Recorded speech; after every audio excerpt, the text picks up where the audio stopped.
on continue la série sur les races.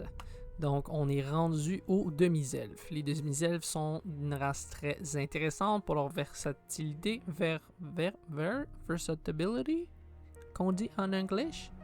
Très, très, très intéressant.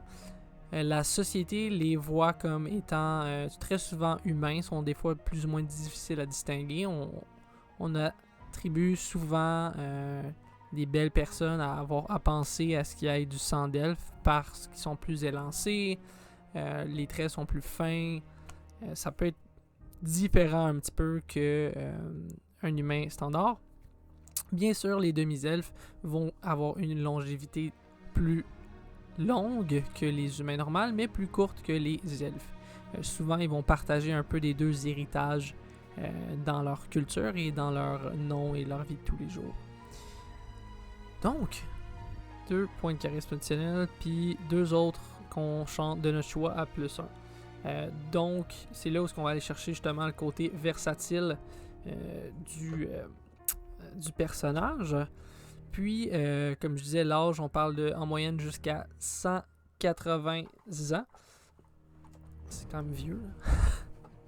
Finalement, l'alignement peut être plus ou moins chaotique à cause de leur héritage elfique. Pourquoi chaotique? Ben, c'est très simple, les elfes vivent souvent dans le moment présent, sans vraiment se soucier du plus tard, parce qu'ils peuvent vivre très longtemps.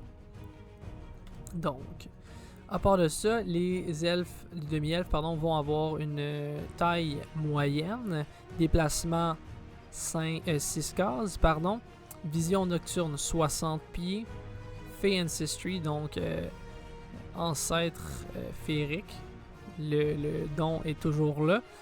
Ensuite, qu'est-ce qui est intéressant aussi, c'est qu'au niveau des habilités, les skills, on peut en choisir 2, puis de notre choix, là, fait que si jamais tu voulais faire un mage ou un rogue, ou tu voulais faire un roux blanc, ou un ranger, n'importe quelle classe, même un barbare, tu peux mettre tes points dans ta force et ta constitution si tu le voulais. Ou aller chercher athlétique et survie. Ensuite de ça, vous allez bien sûr parler et écrire l'elfe et le commun. Donc, quand même assez pratique comme Bonnie. Part de ça, qu'est-ce que ça représente plus concrètement dans l'univers de Donjons Dragons? Ben, les elfes vont souvent être plus... Ça ressemble vraiment à un elfe au niveau du comportement, de l'attitude. Comme ça peut vraiment ressembler à un humain qui